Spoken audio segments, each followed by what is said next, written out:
Howdy, folks. Welcome to another episode of The Inciting Incident. I'm Tim Shields. Today we have a friend of mine, Barry Goldstein. Barry is a visionary composer and sound expert, celebrated for his Grammy award-winning production 69 Freedom Special with Les Paul. With over 30 years at the intersection of music and healing, Barry's expertise seamlessly bridges scientific innovation and artistic expressions. His collaborations with leaders like Dr. Daniel Amen, Dr. Joe Dispenza, and Dave Asprey highlight the powerful role of music in enhancing emotional and cognitive health. Barry coined the term acousticals for his innovative products that merge sound with health benefits. His music is utilized in hospitals and health environments, offering a variety of benefits. He also specializes in musical branding, creating sonic signatures that amplify corporate and personal missions. His contributions include producing ambient soundscapes for best-selling authors such as Shirley MacLaine, Anita Moorjani, who I just saw this weekend, and Neil Donald Walsh, with compositions reaching Billboard's top 10 New Age albums. His music also features prominently in major films and TV shows. Committed to education, Barry offers courses on the therapeutic applications of music and shares his expertise through his book, The Secret Language of the Heart. Engaging with Barry Goldstein means embracing the transformative power of sound to enhance well-being, productivity, and storytelling through the universal language of music. How's it going, Barry? Tim, how are you, man? That's a lot of verbiage there, man. I gotta trim that down. Yeah, it's always the hardest part of the show for me, but I am so happy to have my friend Barry Goldstein on here. Every time I see Barry, we're both East Coasters, and it's just like, boom, just the shit starts jiving. And the last time I saw you was at Zenergy Conference. And I don't know if I told you I was starting a podcast, but I've had the idea for a while, so I've been kind of priming people. And you told me a great story, but I think how I usually start this, and I think this is somewhere around your inciting incident, but who were you, where were you, and did you have any idea who you wanted to be at 17? 17, yeah. So 17, I definitely knew where I was going. I knew that I wanted to do music as a life commitment to it. I wasn't doing it per se yet, obviously, as I still had a lot of other steps to go, thinking about going into college and all of that. But I guess my main event where I knew where I was going and was committed to it was probably a couple of years before that. And I don't know if I told you that story or not. It was about my dad buying me my first electric guitar. Yes, that's it. Let's start there. Yeah. So when I was 15 years old.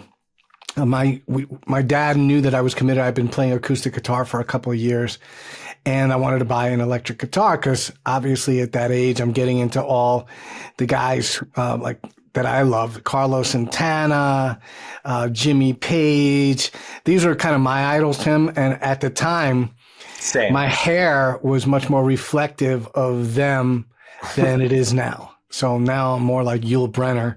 Maybe we need to get you some hair plugs. I'm ready to get that. Maybe we need to get you some hair plugs. I'm ready to get my long ponytail back from high school too. Well, the ponytail was years after when I started losing it. That was my way of like hanging on to what I thought was cool. That's another whole story. But yeah, so my dad decided that we were going to go get the electric guitar, and we didn't have a lot of money. We were middle class. You were grew up in the Bronx. Oh, the Bronx. Yeah. That's right. So we were pretty much going to buy a Stratocaster or a Telecaster, which was okay with me because I was also a big Springsteen fan, and Springsteen played a Telecaster, right? So we went to this store in New Rochelle called the House of Music. I still remember the name. And literally the guy knew that my father was like on the hook, that he came to buy something. So we were about to buy that Telecaster, and he said, you know what, let me like show you one more guitar. And he brings out this Gibson Cherry Sunburst Les Paul guitar. And I remember him opening the case, and it had like this plush, hot pink velour, 70s scream at you, inside. And I was like, oh my God, it was like beautiful, shiny cherry sunburst guitar. And I remember at that moment recognizing the guitar. That was the guitar that Carlos Santana played, Jimmy Page played. Again, all those names that I mentioned. My father saw my eyes like lighting up. And I think he knew that we were like leaving with that guitar one way or another. And so he took me outside. He said, let me talk to you for a minute. He goes, we can't afford this guitar. Your mom's going to kill me. And that's pretty funny because my mom was literally like 4'5". And my dad was in deep fear of coming home with this guitar that was like, 6 times the amount of, she ruled the roost. Yeah. So he said, if I get you this guitar, you have to promise me that you're going to stick with music. And, as a 14, 15-year-old kid, I was more concerned with walking out with that guitar and didn't realize that at that time, that promise wasn't just like a promise to get the guitar, but it was literally a rite of passage. Like my dad was believing in me enough to literally go beyond his economic means, but he wanted something in exchange. And that commitment ended up, rippling out years and years after that. But of course, I made the promise. And as I was coming up as a producer, way beyond 17, it rippled out into college and, me having this guitar with me in college, my first 4-track recording system that I used in college, which I sold my books for to get, priorities. Yeah, all that. Right. So, and when I graduated college, moving out on my own, moving out into New York, everywhere I went, this guitar like was following me. And with this name on it, Les Paul. Right. And that name, and actually I have the guitar here. I just wanted to show you this. Oh, wow. So this is the same guitar. I just got it restrung. Right. But since you were coming on, I put the acoustic Sonic here. And I also, it's the first time I've had a fire for a guest with anybody, but you're nice. Working, Barry. It feels cozy, man. Yeah. It feels cozy. So anyway, I would look at that name on this guitar and also Gibson. And every time that I wanted to like sell this guitar, because coming up in the recording business, it could be challenging. And I was making my way in Manhattan and lots of costs. And I would look at that and it would see like dollar signs. Wow, that would be like 3 months rent, that I could pay for it and not have to be stressed out. But of course, the promise kept coming back and I never could do that. I never really would, but I think it always kind of comes past you as that temptation. I would look at the name and say, wow, this is my dad's belief in me. Les Paul became significant. That name became significant with my promise that I made and the imprint of that. Literally 30 years later, as a producer, we actually, I will say 28 years, because 30 years is when it kind of happened. But we started going to see Les Paul, me and another producer friend of mine, at the Iridium in New York, where he would play every Monday night. So the guy who invented the guitar that I bought was playing there. And right around that time, the Frank Sinatra duets album came out and was really big. So of course, me and my buddy Bob were so inspired by seeing Les Paul playing. And I think at the time, he was he was already in his 80s. And, he had been through several challenges in his life. Physically, he almost lost his arm in a car accident.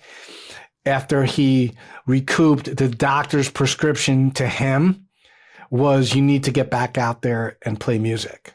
And that's why Les committed to doing music every Monday at the Iridium. That was like his promise, right? Incredible. To stay with music. So we ended up interceding with Les and got backstage to see him.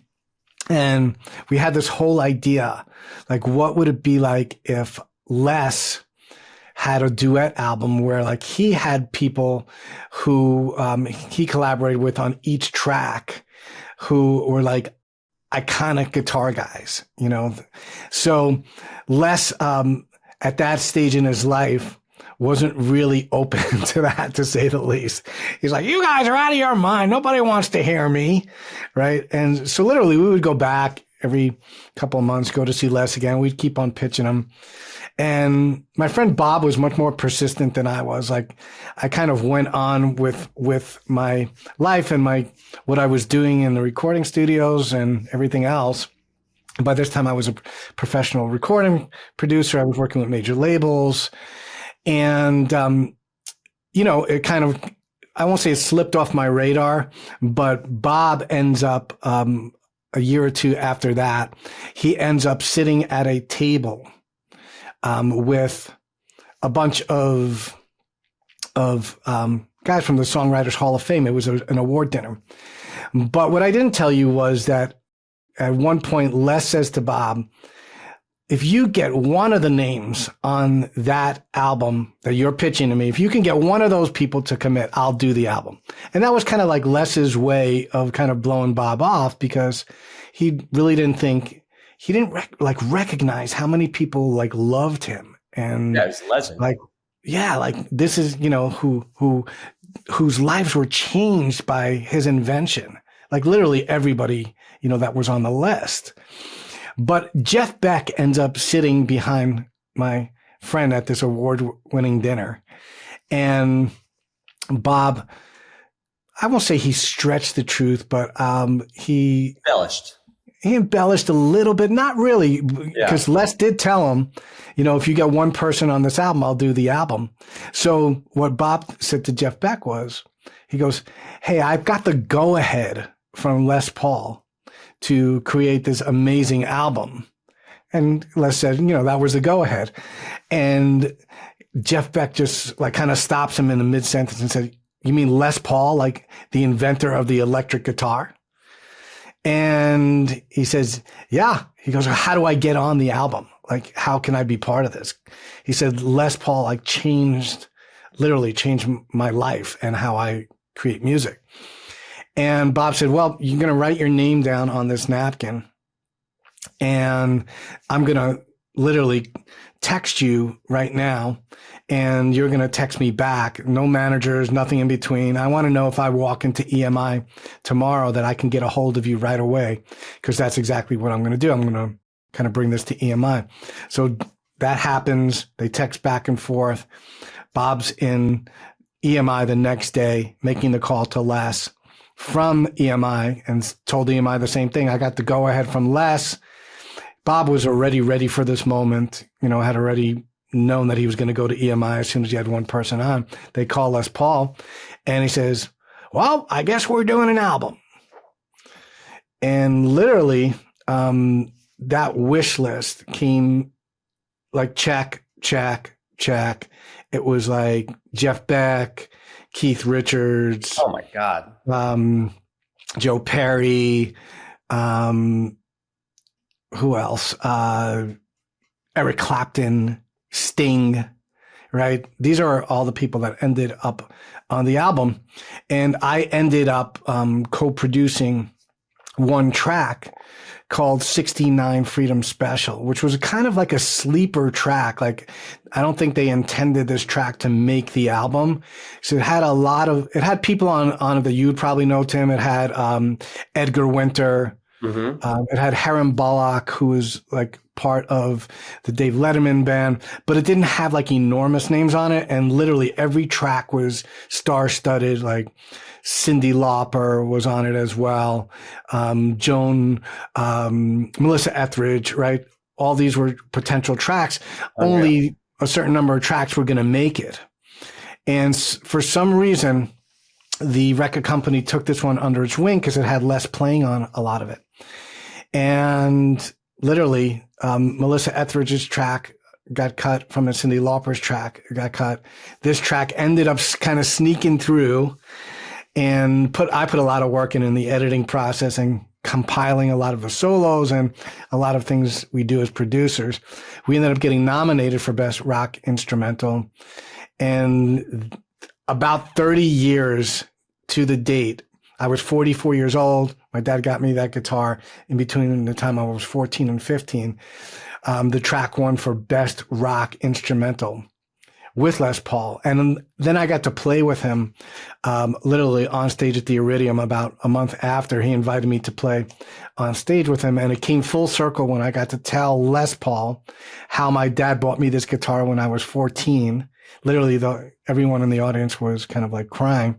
I'm like fighting it back here. It's so beautiful. Yeah. And I mean, this is a story I tell because I think it really outlines in reality how the law of attraction works. We talk a lot about this in, the self-help and the new age, the new age forums and platforms. But we don't realize the power of it, just literally day after day, looking at that name, associating it with quality, my dad's belief in me, the promise, right? This kept kind of rippling out and created a field where I became the resonance of the guitar, right? Of Les Paul. Les Paul himself came into my field because I literally was Les Paul, the energy of it. I was the energy of that guitar, my father's belief, and ends up manifesting, not a week later, like most people are like expecting these tools to work like right away. Sometimes they do. And sometimes we just have to let go of the how-to of how it's going to happen. And I had no idea it was going to happen. So, I didn't have a how-to because there was no expectation around it. And, that's how I've been blessed in a lot of the collaborations to bring a lot of impact into the world with what I do, because it's all about living these principles. And, the things we hear are in music every day: resonance, frequency, moving back into sync, right? Beating by your own drum, right? All of these musical terms that we use are actually laws of the law of attraction. So for me, it's been not just creating music with it, but applying those principles that I literally started when I was 14 or 15 years old, not knowing what the hell I was doing, but always had a kind of connection to something beyond myself that rippled out, as my career evolved and I became a record producer and the whole Grammy thing. I hit a fork in the road along there too, where there was a decision that needed to be made, which direction, which path I wanted to move down as well. And that's basically, that was the defining moment that really kind of rippled out and still continues to ripple out. That promise still continues to ripple out. So my new work, which is like a year out, is called Dream Tethering, and it's like that's exactly what you did. And my friend Mike Bryan, who's one half of the Bryan brothers, the greatest tennis players of all time, his bedroom was littered with Andre Agassi posters. And when he played his first professional game, he got his ass kicked, but he played against Andre Agassi. And you had this thing in your external environment, in your field, and you were looking at it every day. You were engaging with it every day. And that created the Dream Tether. And then boom, 3 decades later, it took me 3 decades to write this thing that I've been trying to do my whole life. But I love that. And I love that your dad played such a significant role in that. Yeah. And it was like a dichotomy because, my dad was from the Depression. So it has even more meaning. No, but he liked to sing, Okay. He liked to sing, although my mother would be like, Ben, come on. No one wants to hear you, But I was, brought up in this household. So it was kind of a dual thing. Here's this beautiful guitar. We believe in you. And at the same time, it was like, hey, music's a nice job, but what are you going to do for a living? It just wasn't in their paradigm, of even though they bought records They loved music. They loved Sinatra, who lived in mansions and was doing pretty well, like with music. And they just had this belief system that part of my mission was in clearing this as well. And part of my message now out to artists, you don't have to carry that starving artist mentality, and that's something we're all trying to clear.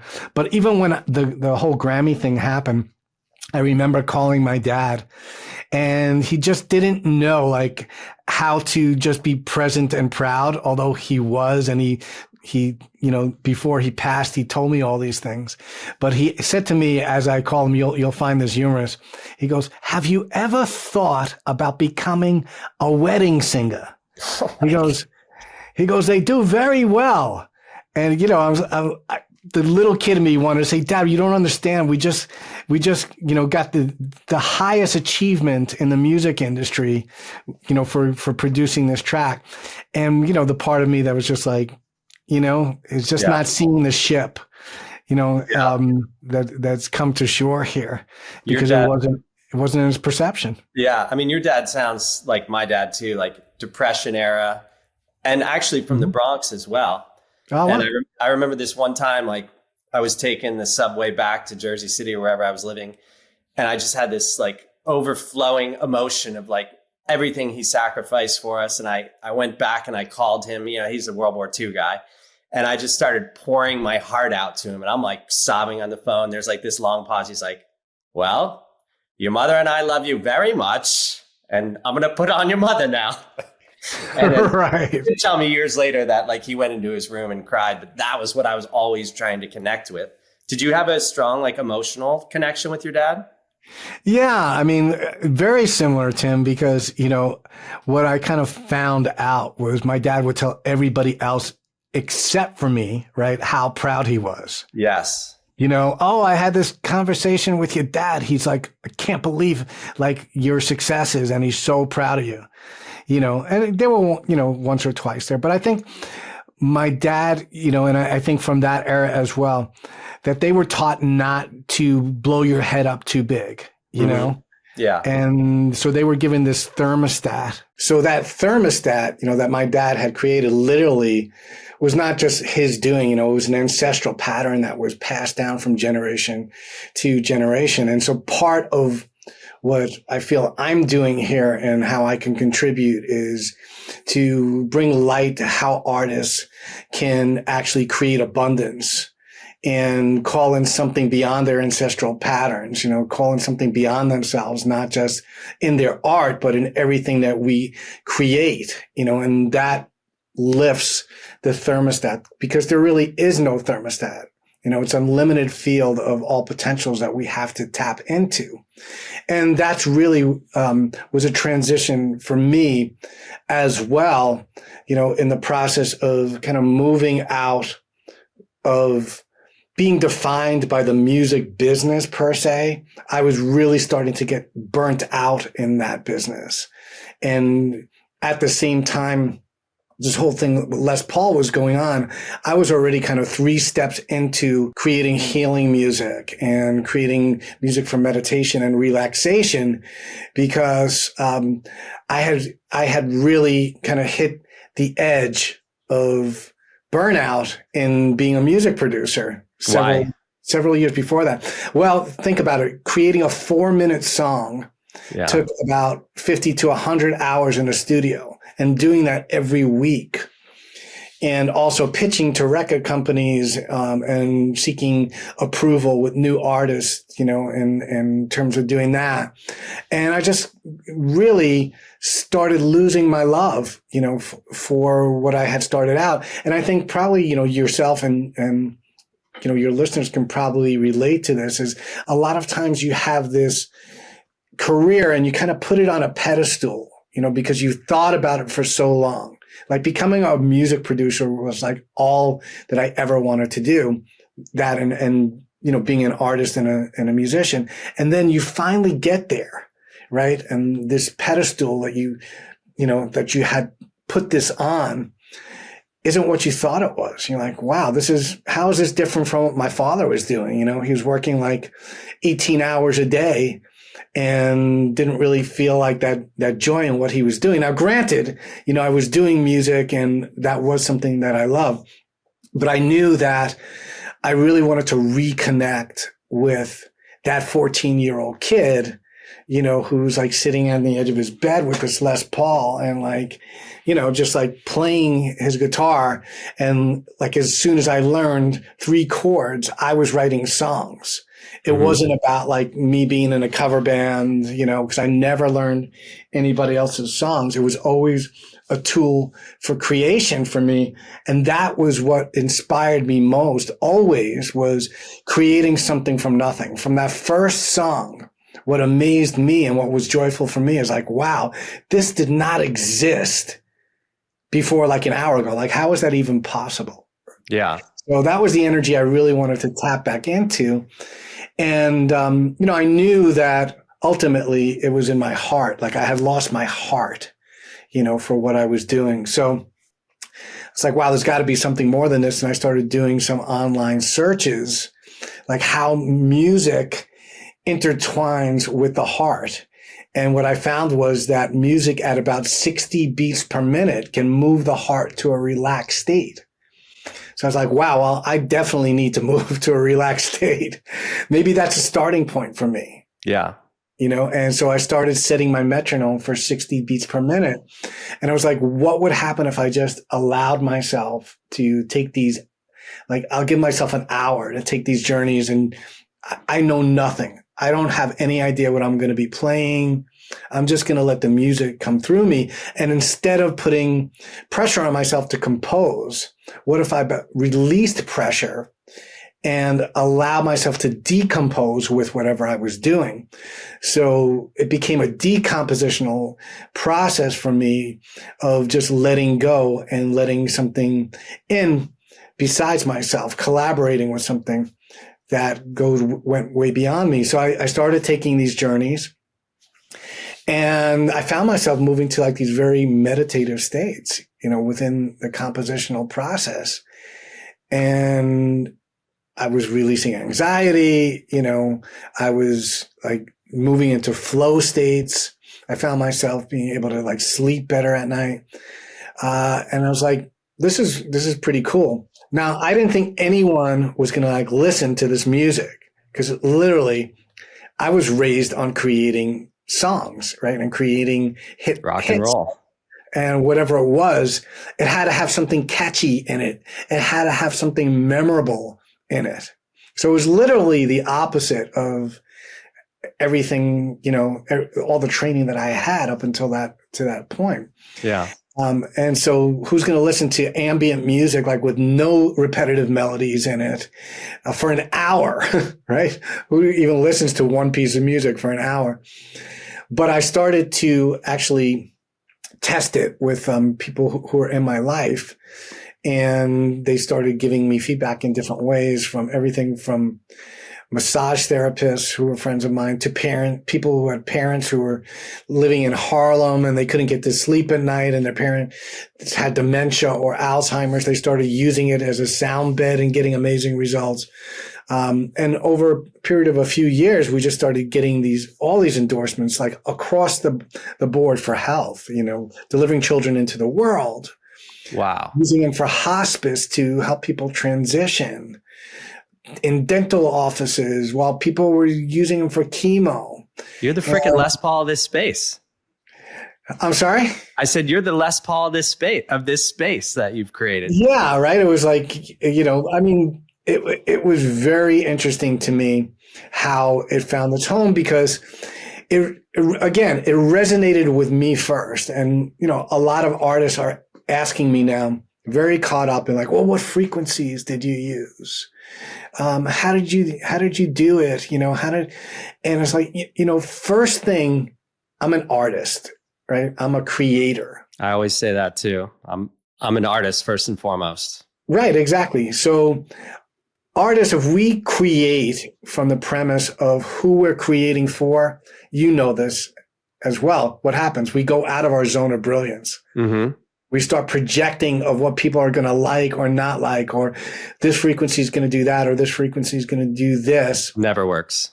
never works because you're moving into the analytical mind, right? Where you don't want to be in your analytical mind in the creative process. So I'm not saying that that's not part of the recipe of looking at what frequencies to use, looking at specific tones, again, specific tempos, but for me, it's a recipe.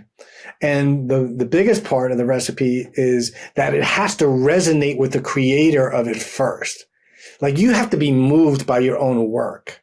If you're not moved by your own work, then it stops right there.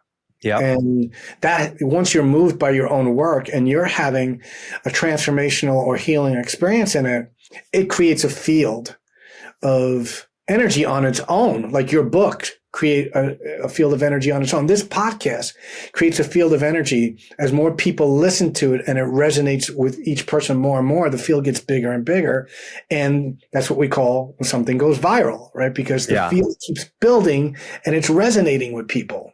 And it's ongoing. It doesn't stop in the creation of whatever it is you created.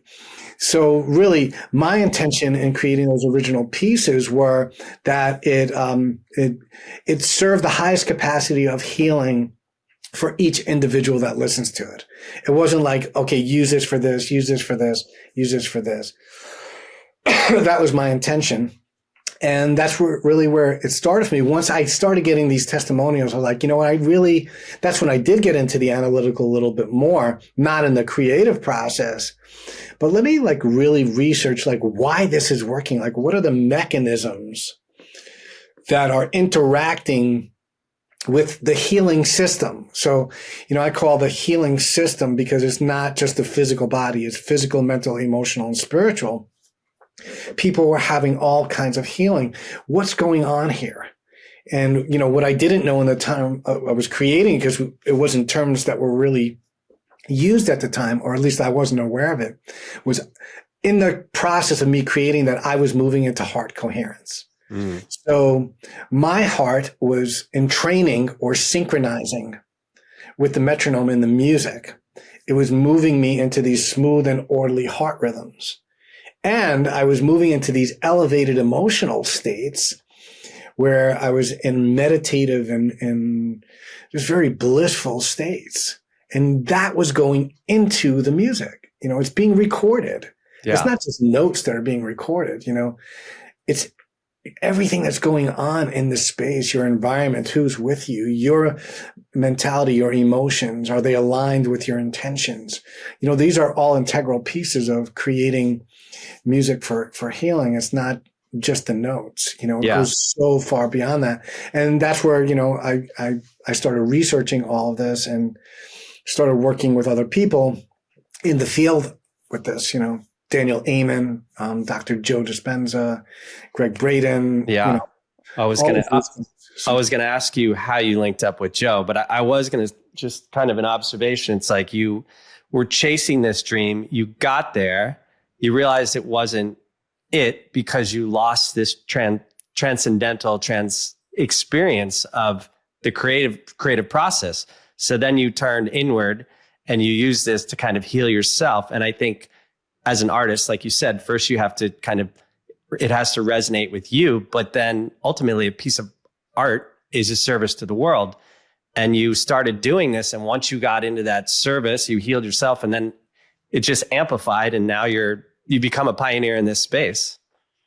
Well, thanks. Yeah. And again, it's constantly redefining it. You know?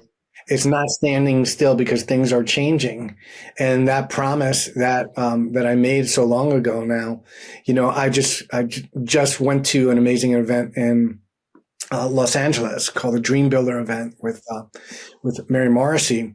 And they were talking about when you're building dreams, that when you're in a state of fear, that's when you're kind of onto something, because when you're shaking stuff up, right, and you are, you're moving into new territory, you should have that little twinge of not being sure. That's how you're in the right space. 100%. That was just such a great reminder to me, because I've been doing this for a long time, but I was like, wow, how can I shake things up, to next level? Like, what's next for me in terms of where I'm going next? And there's so many, opportunities now because there's so much awareness around what I'm doing. Like 30 years ago, people looked at me like I had three heads. I know. I was It's talking crazy, about right? sound healing.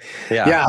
Yeah. The guys I grew up with in the Bronx, like when I started doing this, like, dude, what are you like talking about? Like sound healing? What are you like selling snake oil? What's wrong with you? I love when you go into your New York characters. Yeah, and that's really the audience. These are the little voices we're constantly hearing when we're moving into new territories. So Yeah. what I got this weekend was, I need to reconnect with this guitar again Yeah. because that was where the promise was made, and reconnect to that child energy of not knowing what's Yeah. next and the excitement behind that. And that's where dreams are built from, is what would you love to do? Yeah. As opposed to like, what are my opportunities? Because there's so many of them, but what's going to make me giddy like that 14-year-old kid again? And I think that's a great message for like anyone listening is what's going to make you like giddy, like in your next steps, what's going to reconnect you with that kid? Well, I just had this kind of realization that you played a part in one of the most transformative moments of my life. And that was in Carefree, Arizona in probably late April 2015. And that's really where sort of the modern me started. I sat next to Hillary Hamilton, who's in charge of Joe Dispenza's inner research. And I won't go into that whole story, but I remember watching you and I'm like, I wonder what this guy's story is. Because you were just crushing it and just in this, I don't know. I'd have to think about how to describe it, but just adding this layer of, well, I mean, we couldn't have got there if you didn't have that uplifting, whatever you were doing in your music. So thank you for playing a part in my transformation. Yeah, absolutely. And I will let you know, like within that and with, whoever was there and receiving transformation that, at that time we were doing all the music, or a lot of the music was live for the meditations. Yeah. And so I was playing live, and creating the soundscape with Dr. Joe, who's like orchestrating it. He was literally conducting it, reading the energy of the group. So if you ever watched us in this process, you would see Dr. Joe literally going like this is a long note, right? Bring it up volume, bring it down volume. But talk about not knowing, right? Or moving into areas, we're just doing this in the moment and based on the group energy. And there was something that would happen where you would literally feel the music and his guidance kind of coming together and the audience receiving it. And this energy that started like kind of going back and forth between the composer, the orchestrator, who's composing, who's being composed, like everyone's part of this energy because we're kind of creating it together. And it was not a relaxing experience. Like people asked me about the experience. It was a great experience, but it wasn't like, okay, I'm just going to relax and let the music come through. It's literally having to have like one foot in each world. Yeah. So there's a part that needs to be grounded and attentive because I'm getting signals, right? And I'm watching what's needed for the audience based on what Dr. Joe's feeling, what I'm feeling, what's coming back and forth. And at the same time, I have to be open and expansive to connect to the field of what's coming through, of what's being played through me.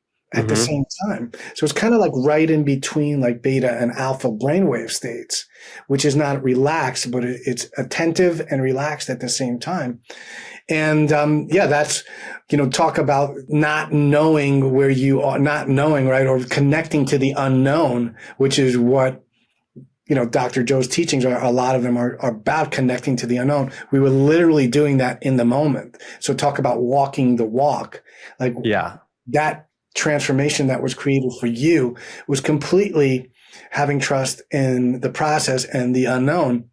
And I think that's why there were a lot of people having really powerful experiences with those live, activations and meditations that were happening. Yeah. Dr. Joe is, I mean, what people probably don't realize, he's a scientist, but he's a complete artist too. I mean, he has the total brain of an artist. And that's a whole other story. But he knows what he likes to hear as well. Like he has a strong sense of music and what's going to be beneficial for the people listening. And that's I think one thing that I don't know that people realize, though, that, that people love the music that is, being done at events and in the meditation, but the collaborative part of that, the back and forth to get there, is really, really an amazing process to go through in terms of collaboration. And really the term fine tuning, we realize that fine tuning, you might have something down 99%, but in that 1% of fine tuning is where the magic is. Yeah. And then there's also an entire language involved. Like I had a band in Seattle and I just surrounded myself with really good people, but I had no idea what I was doing. And I could hear it, but I didn't know how to communicate the language of music. What do you think about the language of music? I mean, how do you communicate that? Well, I mean, music communicates as a language where traditional language cannot. We're seeing that in research, Tim, like coming up all over the place as, science catches up with spirituality as well. A lot of the things that were used thousands of years ago are coming more into mainstream of how music can be utilized. Everything from, chanting Om, studies on that, and, or the Kirtan Kriya. These are things that have been around for thousands of years, but we're seeing that there are benefits that happen in our brain through that, in cognition, in memory. So we're seeing that the language of music speaks to us where traditional language fails. And really a lot of, we're seeing in Alzheimer's patients as well, where if you ask an Alzheimer's patient or someone who's experiencing Alzheimer's, do you remember Christmas in 1971? And you'll get no response. But if you play White Christmas to them, that all of a sudden they're able to re-engage with memory from that. And there's a great video out there. If you look on YouTube and search Henry Alzheimer's and music, you'll see this amazing awakening happen of this Alzheimer's patient when they created music that he used to love, a playlist for that, how he literally has like a rebirth of memory. So, music, the language of music can create neuroplasticity, where we're actually remapping, how our memories are accessed, as well as in autistic children, they're showing that music can help them define emotion. So, where traditional language, again, within autistic children, there can be kind of a block in emotional intelligence and associating specific emotions. But when they played a piece of sad music, like in a minor key, they were able to point out with different faces, right? This is the happy face, the sad face, whatever. This music represents sadness. This music represents happiness. Yeah. So again, a perfect example of music as a language, and this is how it comes through in science. But, we've known, look at pop culture for, the last 50 years. Bob Dylan, the answer is blowing in the wind. Like, what did music say that traditional language didn't say that created a whole movement throughout a song? Yeah. What did We Are the World create in a time where we needed to raise awareness in Africa? And did you see that documentary? Greatest Night in Pop? That surprised me. I was like blown away by that. Yeah. And what actually had to go into to create that one song. Yeah.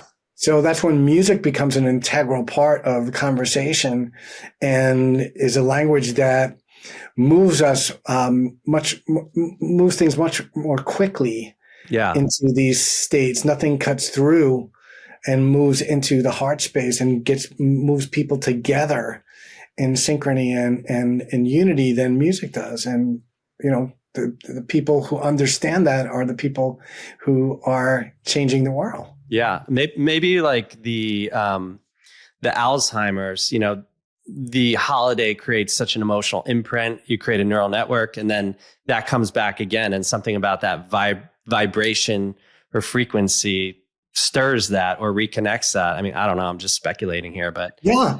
And it's ongoing. So, I mean, that's what we know is music creates autobiographical memories. yeah. Dick So, Clark said, music's the soundtrack of our life. right, exactly. So even in that moment, right, where you're helping your elderly father, right, by him listening to White Christmas, think about that, how that now, even though it wasn't your autobiographical memory, it was your father's, but now watching your father in memory and watching him back into the physical to be able to recognize you from that one song is now going to create an autobiographical memory for you as well. So, this is how we change and we're able to navigate our energy more effectively, is taking these type of methodologies and technologies. And that's just saying, oh, that's really cool for Alzheimer's patients, but how can I navigate my energy now utilizing this? Yeah. And that's where my teachings have been going with all this is, hey, how can you schedule your music? Like we schedule everything else. Why not look at your schedule tomorrow, Tim, and say, I have this session where I'm going to be writing. You know what? I think I'm going to play this piece of music beforehand to get me into the space of it, even beforehand. So if you there is no creative block, period, because you're thinking about it beforehand. And then, well, at lunch, I'm going to have to shift energy. I have an important meeting with my team to edit this podcast. And I got to be kind of more attentive. I'm going to play something more inspirational, more epic, more fun or funky, whatever that is for you. Mm-hmm. Schedule the music in, right? Put it in your schedule. And same thing at night. Like here's my 1 hour wind down playlist. So I can actually go to sleep and move into a more sacred dream space where my energy can be revitalized, my creativity can be revitalized, and I'm not waking up with the same energy I did the night before. Yeah. I mean, music, this new book that I wrote, first of all, I don't think it could have come through anywhere but the desert. I had this calling to the desert before, and then boom, I wound up in the desert. But I just put on my headphones, something improvisational or melodic, and I go for a walk and I ask myself the question before the creative question that I need answered before I go for a walk. And it's like 100% of the time I get an answer. And I let go. I go into the melody. So I'm in trance. And that's when the thinking brain dies down and that information comes in. But I want to ask you, did you always have a spirituality, or did that evolve and grow through your music? Or was there a defining moment? I will say yes, like all the above, right? Mm-hmm. So I've always felt a connection. I didn't know what to call it. But I always felt like there was something more than what I was just experiencing in traditional religion. And, my father thought that he was agnostic.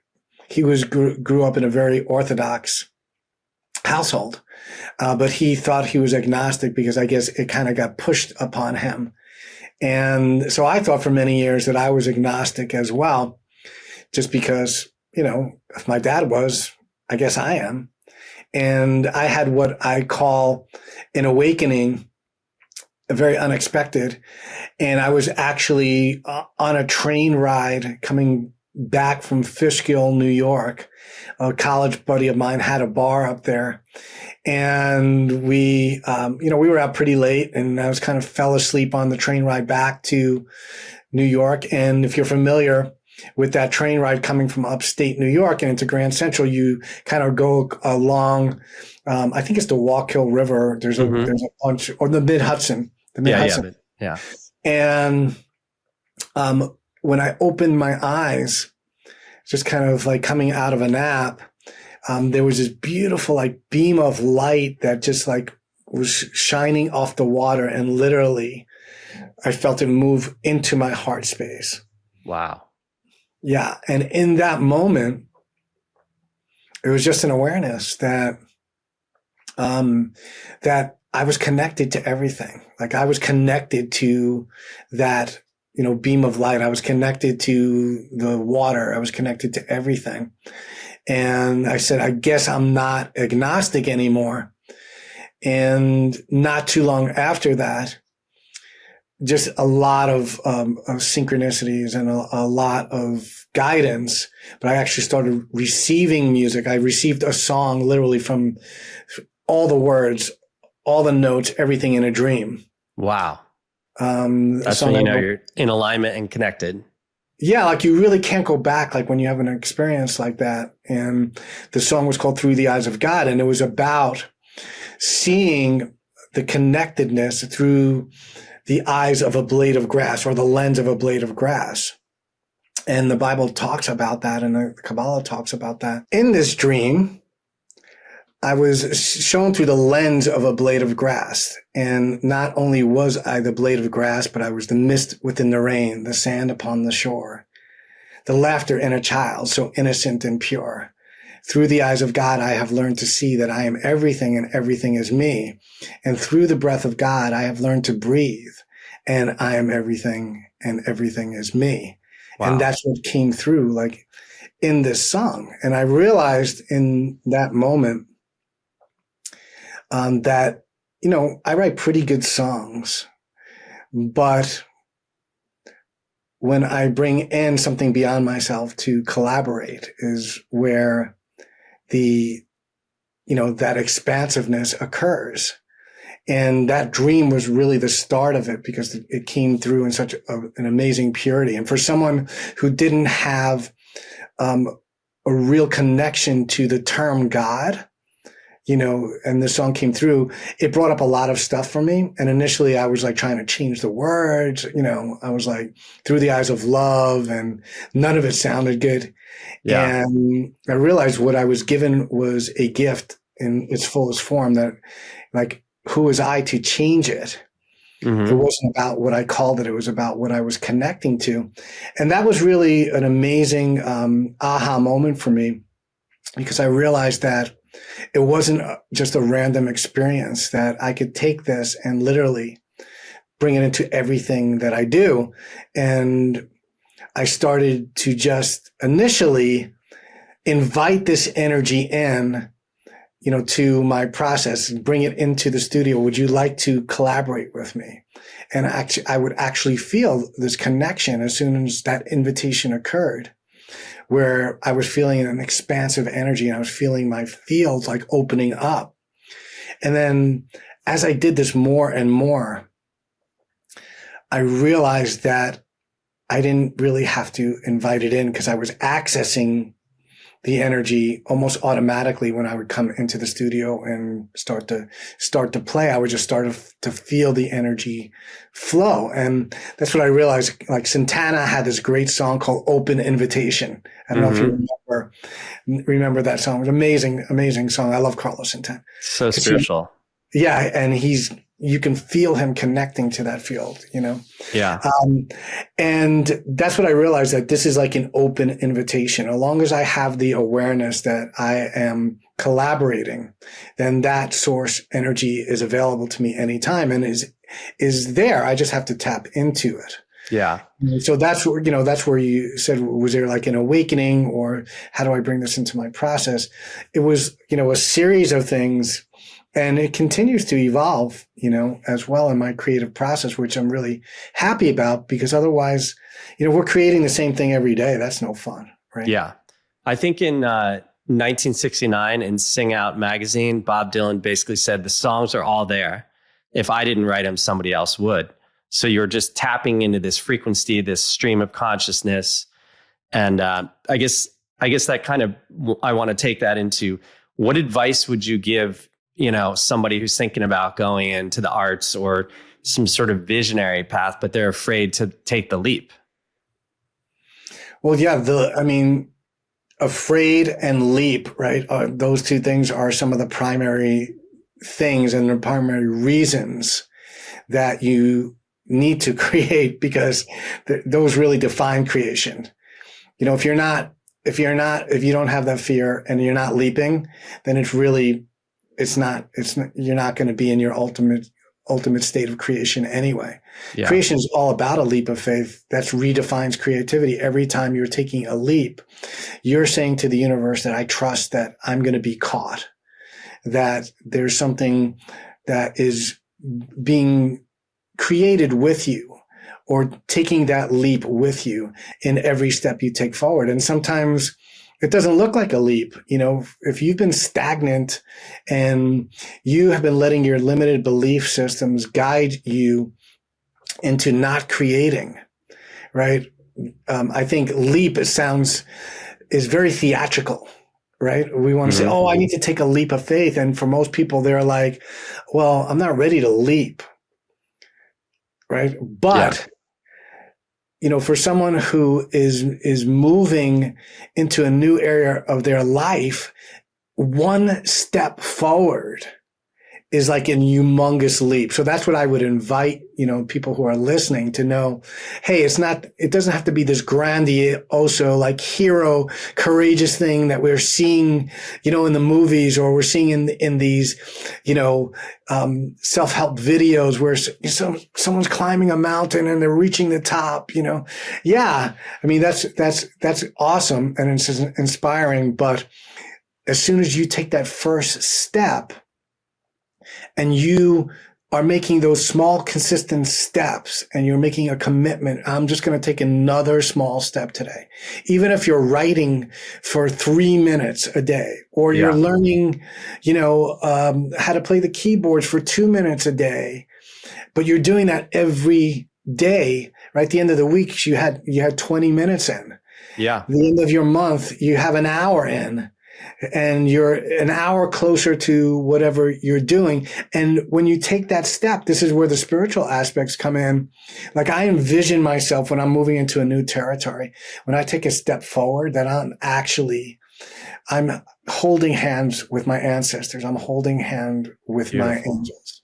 Yeah. As I move forward, right? They're with me. And when you walk forward, there's something beyond yourself is walking with you and giving you the momentum to take that next step. But it doesn't happen unless you take small consecutive steps. And even for me, every step in my career, and my wife teases me because my wife is like very high energy. They call my wife the Duracell bunny because literally, she's like that on steroids. And she literally makes me feel like lazy in terms of what I do and what do I accomplish on a daily basis.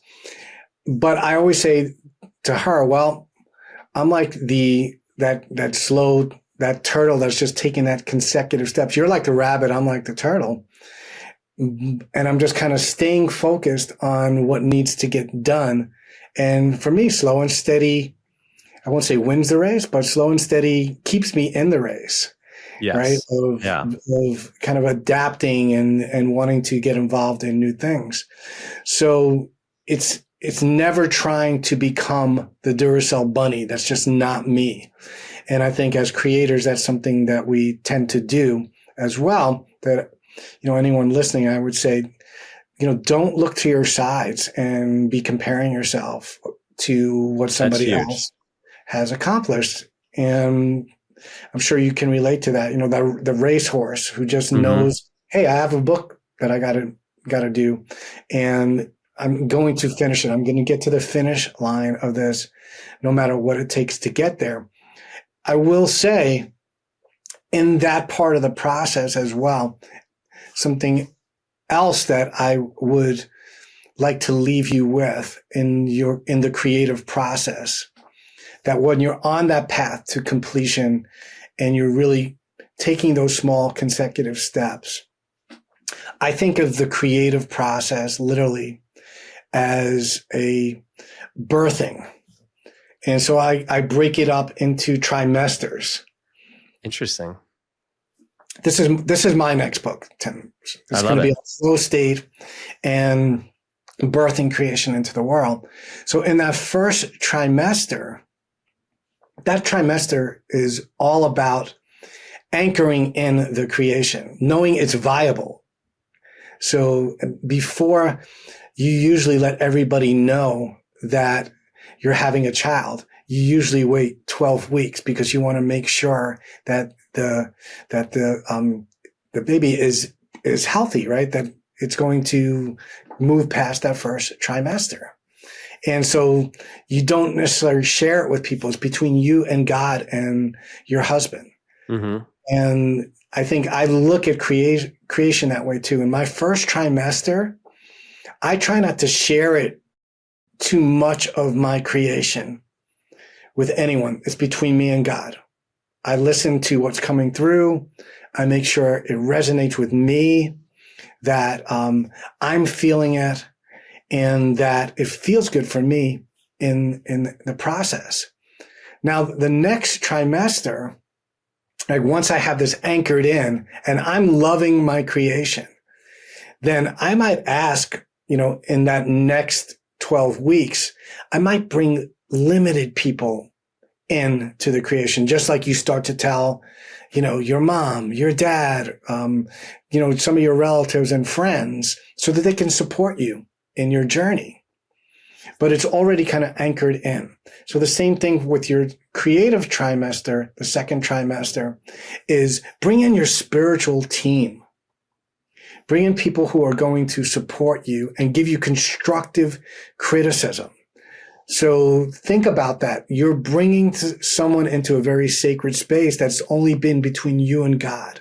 Who feels good to bring into that space? So if you know there's someone, even a family member, that you love them, they're supportive, but they tend to poke like energetic holes in things. They don't mean it, but they just do. Like, oh, Tim, that sounds like your book sounds like a great idea. You know what? I was just reading something similar to that by this guy who created it, so they mean well, but what did that just do? It's like, shh, oh, wow, someone else is doing the same thing as I am. Oh, it's already out there. What does that do? And that's not constructive. So literally, bringing people into your sacred space and asking them, are you willing to hold space for me in this creation? This is something very important to me. It's sacred. I'm only looking for people who can hold the space and give me constructive criticism. And then you bring in your spiritual team. That's the second trimester. And then the third trimester is, okay, man, this is coming. This is coming. This baby's coming, man. I can feel it. It's awesome. I created with God. I have my spiritual team here to support me. I'm there. I want to start thinking about what it's going to feel like to bring this into the world. And this is like in the third trimester, let's start decorating the room. And getting ready for the baby to come in. How do we want to make that baby feel at home? Like, what are the decorations that we want to fill the space up with? Who do we want to be there? Who can help us with the birthing? That's like your marketing team and people who are going to help get you out there. What's the book cover going to look like? Whatever it is, that's your third trimester. And feeling that, like, what is that going to feel like when I birth this into the world, and it's going to help all these people and start to bring in, a multi-sensory experience for that, of what that's going to feel like. So this is what I would recommend. And everyone doesn't have the same creative process. So this is something that works for me. But within that, if there are some golden nuggets in there, about birthing your creation into the world. And it's okay to take 9 months if you need to. Maybe it won't take 9 months. Maybe it'll take, 9 weeks. Maybe it will take 9 years. Who knows? Yeah. It doesn't really matter. There's so many, I love talking to other artists. So there's so many questions I want to ask you, and it can go in so many directions, but maybe we'll do it again another time. I want to ask you one more question, but just to close the loop on the people who are starting, you have to remember that when you start, well, first of all, approach it as fun and don't beat yourself up with the critic. And anybody who starts anything sucks when, the road to mastery is the first step. So you have to just allow yourself to suck and have fun. And I've been thinking about it for years. And, at the new year, I just bought an easel and a bunch of paints, and awesome. I'm going to start painting. I mean, I don't expect to, ever show anything or become a masterpiece, but it's a creative outlet, which is the same way I started music, because I had to get something besides writing. But so I'm going to close with this question. If you could give your 14 or 17-year-old self, but maybe that 14-year-old kid, whichever you choose, some advice, what would it be from current Barry? Well, along the road, you're going to have like many obstacles, but you're also going to have many successes. And keep that 14-year-old gleam in your eye through it all. Keep that inspiration of not knowing and the love for creation. Bring that into everything that you're going to do. And just continue to share and be of service along the way in any way that you can. Don't get caught up in the details, and definitely don't get caught up with what you were brought up upon in terms of concepts that no longer serve you. And at the same time, bring in the gratitude for your ancestors and the people before you who did the best with what they had. And even in that capacity, they showed up for you and they believed in you as well. And sometimes it's not always what we think it is, with our parents and our loved ones. And the key is don't turn it into blame along the way. Just keep connected to the gratitude, the thankfulness that they gave you 100% of what they could. And how could you make it better as you move into, your family, your friends, your circle of influence? That's our job, is to not perpetuate the same energy that is handed down to us, but to create a vibrational upgrade of what we've been given so that we can share more fully in the world. And if he could do that 14-year-old, then we're in good shape together. Yeah, I love it. I love everything you said. I think one important thing to emphasize, which you said, is the service aspect. When you move from a me to a we, there's an amplification of energy. So Barry, I love it, man. Can't wait to see you wherever I run into you next time. Where can people find you?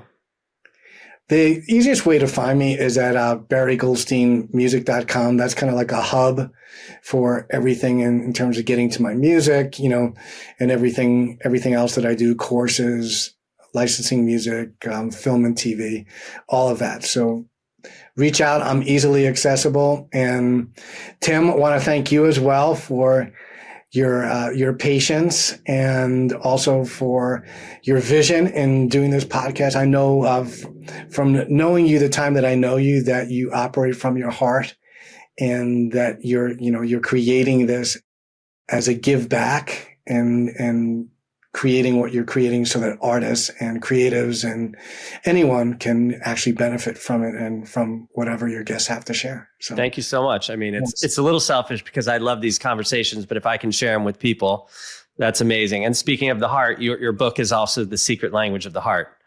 So, yes.